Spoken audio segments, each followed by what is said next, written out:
Let me tell you about a man who spent 30 years fixing what everyone else called unfixable. And the day the whole county showed up at his door begging him to do it again. Harold Beecham ran a small engine repair shop out of a converted dairy barn on the edge of Granger County, Iowa. Not the kind of place you'd find on Google Maps, not the kind of place with a sign out front, even. Just a weathered red barn sitting back off County Road F, with a hand-painted number on the mailbox and a gravel driveway that disappeared into a stand of old hackberry trees. Harold had been there since 1987. He'd inherited the property from his father-in-law, cleared out the milking stanchions, poured a concrete floor in the back half, and hung a single fluorescent light over a cast-iron work table that had belonged to his own grandfather. That work table is important. Remember it. Harold Beecham was 53 years old when this story really begins, though the roots of it stretch back much further. He was a compact man, not tall, not broad, just dense in the way that people get after decades of real physical work. He had a way of holding his hands when he listened to you, one palm resting in the other, like he was quietly weighing whatever you said before he responded. His wife Doris told their kids that their father's greatest skill wasn't fixing engines. It was patience. Your father, she used to say, could outlast a glacier. He specialized in hydraulic pump systems, not car engines, not lawnmowers, hydraulic pumps, the kind that run grain augers and combine headers and the big Bauer irrigation rigs that Midwestern farms had been running since the 1970s. Harold understood these systems the way some people understand music, not just the mechanics of them, but the logic. The reason a pump fails isn't always where it looks like it failed. Harold knew that. He'd spent decades learning the difference between a symptom and a cause. And for most of those decades, that knowledge kept him busy. Have you ever watched an industry decide that a man's entire life's work was no longer relevant? The first sign came around 2009. A sales rep from a distributor out of Des Moines drove up Harold's gravel driveway in a company truck that still smelled like the dealership. His name was Craig Ellsworth, and he was maybe 32 years old, with a polo shirt and a 3-ring binder full of laminated product sheets. He shook Harold's hand with a particular kind of confidence that belongs to people who've never had to fix anything themselves. He explained, with genuine enthusiasm, that his company was now stocking a complete line of replacement hydraulic pumps, Chinese-manufactured, sealed units priced at roughly a third of what Harold charged to rebuild an old one. These things are plug and play, Ellsworth said, looking around the barn with the faint expression of a man trying not to seem condescending. Farmers aren't going to want to wait 2 weeks for a rebuild when they can have a new unit on the tractor the same day. Harold looked at the laminated sheets. He asked a few questions. Ellsworth didn't know the answers to most of them. You don't have to understand how it works, Ellsworth said. That's kind of the point. Harold thanked him for stopping by. He walked him back to the company truck. He watched the truck back out and disappear down the driveway. Then he went back inside, sat down at his grandfather's work table, and picked up exactly where he'd left off. What happened next didn't happen all at once. That's the thing about slow disasters. They don't announce themselves. They accumulate. Over the following 3 years, Harold watched his regular customers stop coming in for rebuilds. Not all of them, but enough. Ed Palovich, who ran 600 acres of corn and soybeans south of Granger, started buying replacement units from the co-op. So did the Delaney brothers over on the River Road. So did Martin Grubb, who'd been bringing his irrigation pumps to Harold since 1994. They weren't being disloyal. They were being practical. The replacement units were cheaper up front, faster to install, and for the first couple of years, they worked fine. Harold didn't argue with any of them. He just kept working on the customers who kept coming. By 2013, those customers were mostly older farmers. Men in their 60s and 70s who'd been using the same equipment for decades, who didn't trust the new sealed units because they couldn't see inside them, couldn't understand what they were buying. Harold worked for them. He also started doing something that nobody really noticed at the time. He started saving parts. Not haphazardly. Harold was never haphazard about anything. He started keeping a log, a handwritten ledger, the same kind his father-in-law had used for dairy records, of every pump that came through his shop. Make, model, year, failure point, what it needed. When a farmer brought in a pump that was too far gone to rebuild, Harold would strip it down to its components before scrapping it. Seals, rotors, valve plates, port blocks. He'd clean them, measure them, catalog them, and store them in labeled bins on the shelves that lined the east wall of the barn. By 2015, those shelves stretched 40 feet. Doris thought he was being sentimental. Their son Kevin, who'd gone off to study agricultural business at Iowa State, came home one Thanksgiving and walked through the barn and shook his head at the bins. "Dad," he said, not unkindly, "this is a lot of inventory for parts nobody's ordering." "They'll order them," Harold said. "From who? The manufacturer stopped making these runs years ago." Harold looked at his son for a moment. "Exactly," he said, and went back to what he was doing. Here's something most people don't think about when they talk about manufacturing moving overseas. They think about the jobs. And they're right to think about that. The jobs mattered enormously. But there's something else that moves overseas with the factory, something quieter and harder to replace. The knowledge moves with it. Not just the knowledge of how to make the part, but the knowledge of why the part fails, where it wears, what tolerances actually matter in the field versus what looks good in a spec sheet. That knowledge lives in the people who've been handling the parts for 30 years, troubleshooting them, arguing with them, understanding them the way you only understand something you've wrestled with in the dark. When the factory leaves, it takes that knowledge in its luggage, and it rarely comes back. The distributor that Craig Ellsworth worked for, the one with the laminated product sheets, was sourcing its replacement units from a facility in Guangdong Province. For 4 years, that worked fine. The units were adequate. Not exceptional, but adequate. Farmers replaced them every few seasons and didn't think too much about it. Then, in 2018, the first real cracks appeared. It started with seal failures. The replacement units used a slightly different elastomer compound in their shaft seals, cheaper to manufacture, fine under normal operating temperatures. But Iowa summer hydraulic temperatures aren't always normal, and under sustained load, on long days of harvest, those seals were failing. Not catastrophically, not all at once, but persistently and expensively. A failed shaft seal meant hydraulic fluid in places it shouldn't be. A combine header dropping at the wrong moment. An irrigation system bleeding pressure at 3 in the morning when nobody was watching.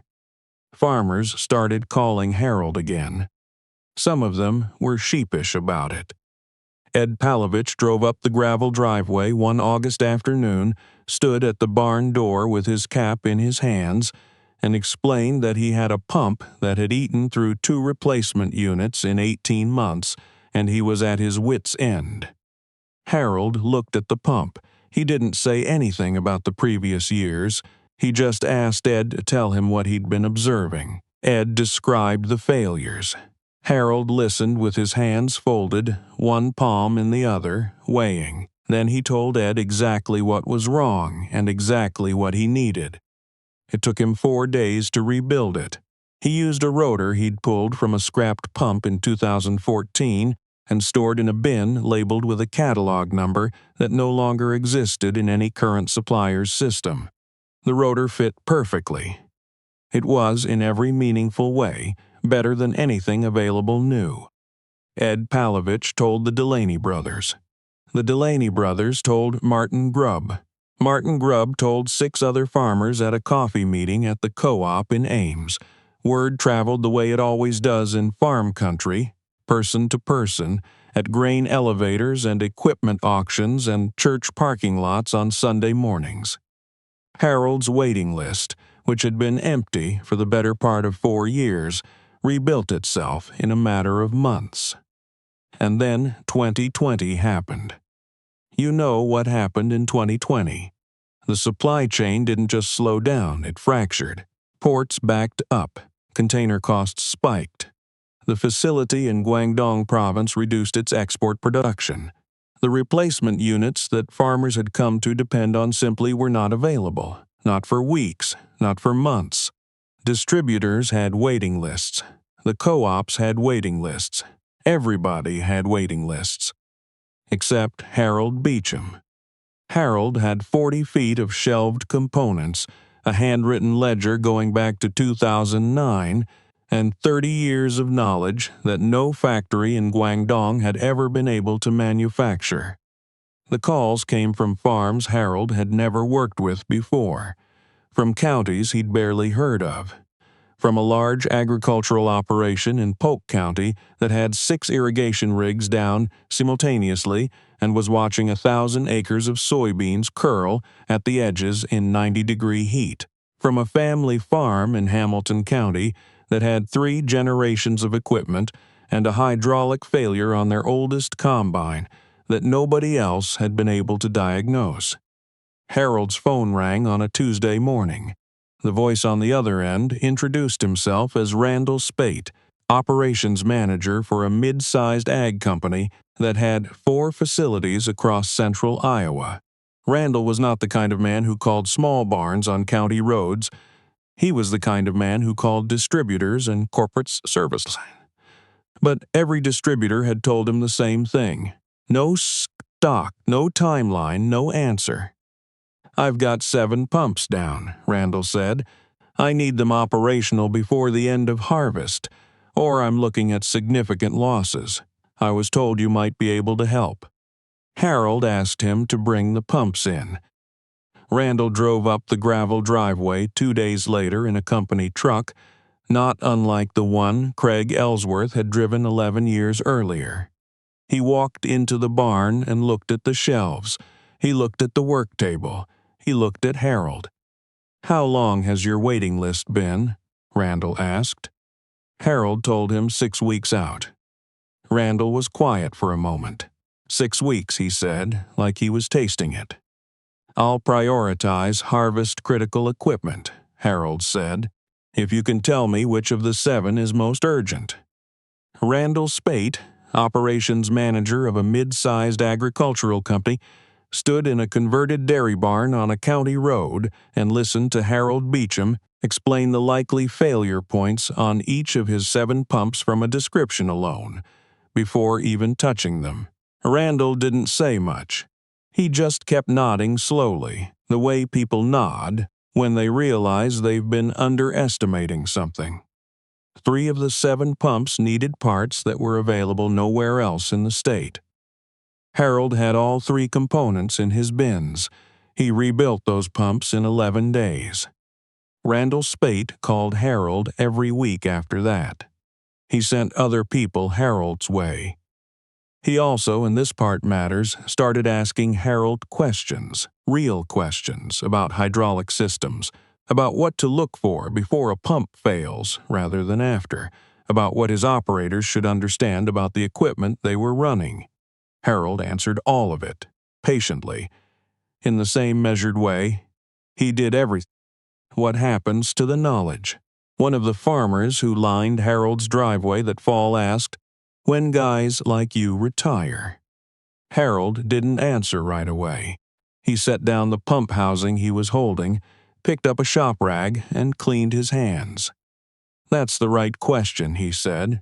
"That's exactly the right question."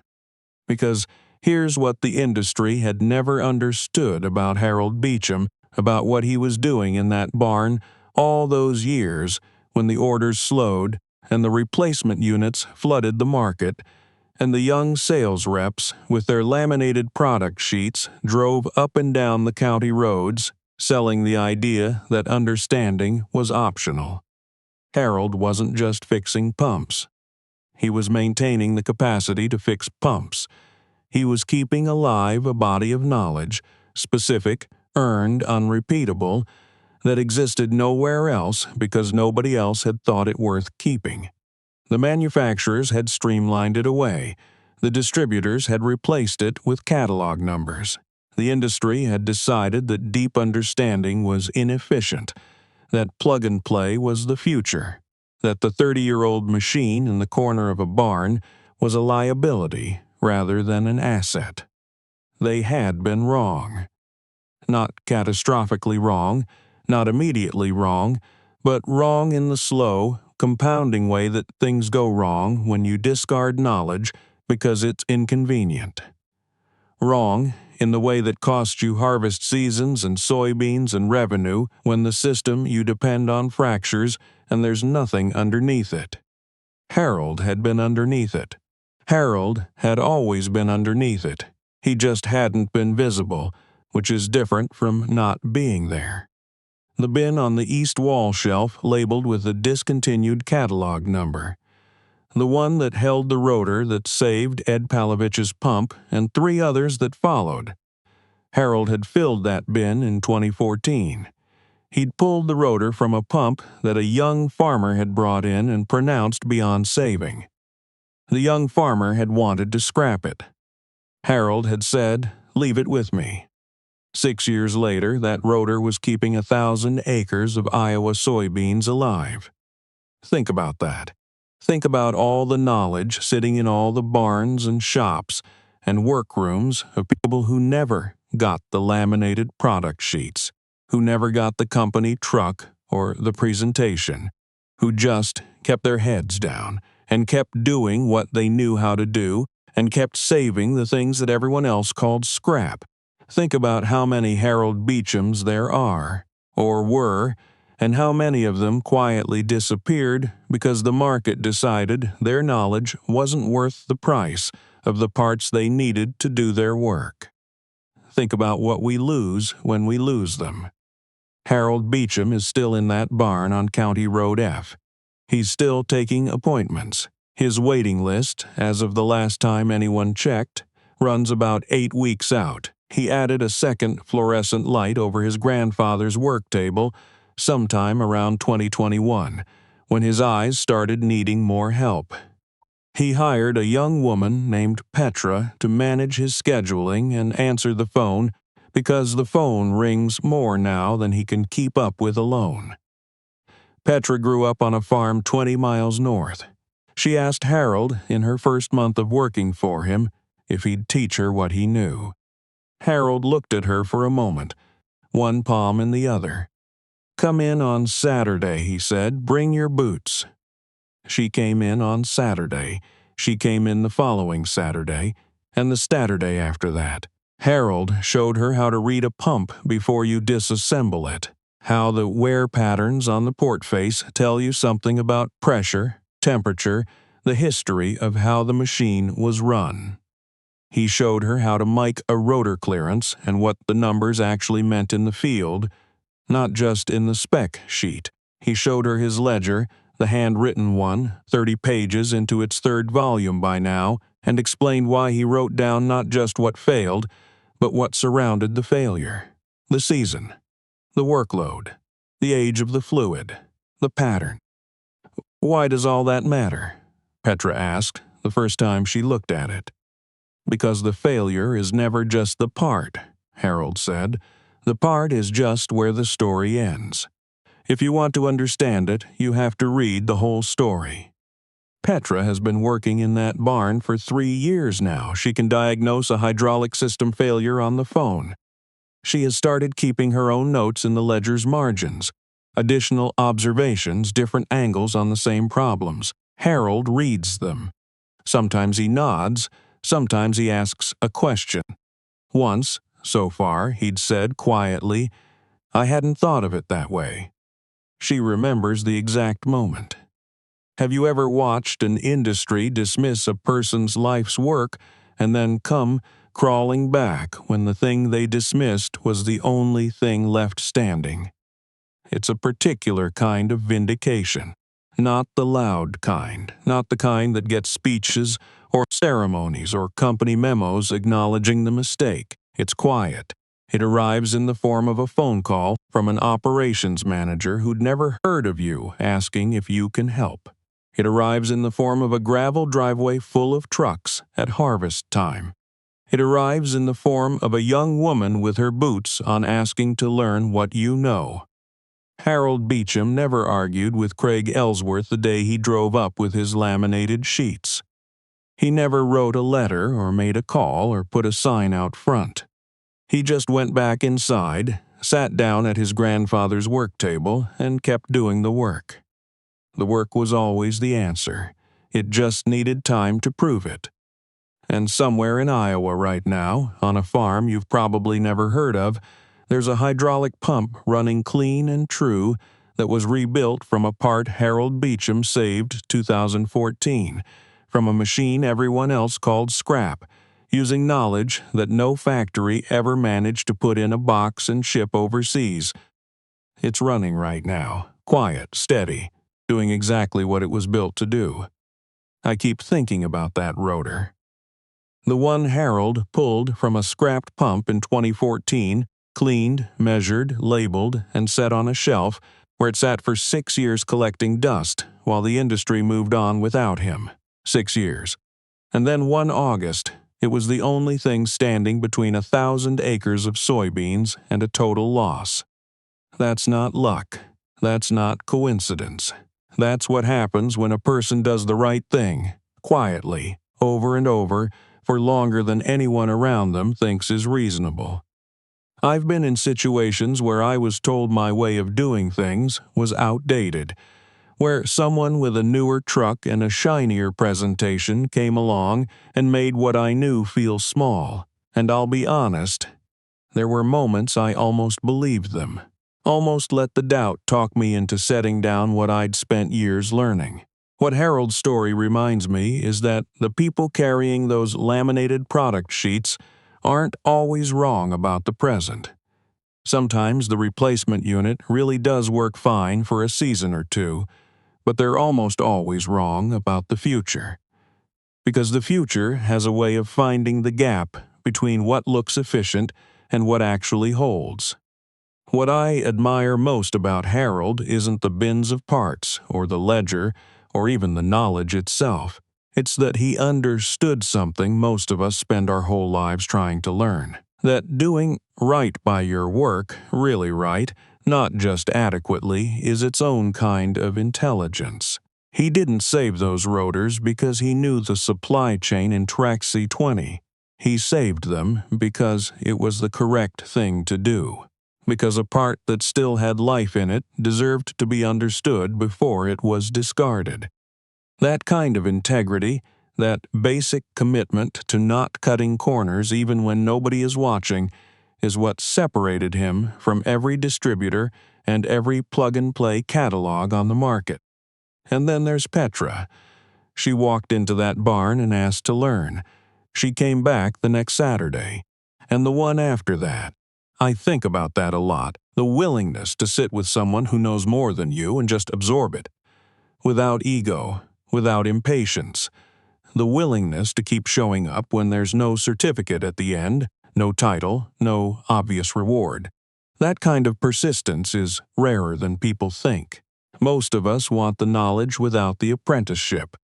We want to understand without the hours of standing at someone's workbench, trying to read the wear patterns on a port face. But that's not how it works. It never has been. The three things I see in Harold Beecham's story, the things I want to carry with me, are this: the moral seriousness of doing honest work even when the market doesn't reward it, the intellectual humility of always asking why before accepting what something appears to be, and the quiet endurance of staying at your post when the whole industry has decided your post doesn't matter anymore. Not because someone is watching, not because vindication is guaranteed, but because the work is real, and real work has a way of mattering eventually. Harold never put a sign out front. He never argued with Craig Ellsworth. He just went back to that work table and kept going. I think about that every time I'm tempted to stop,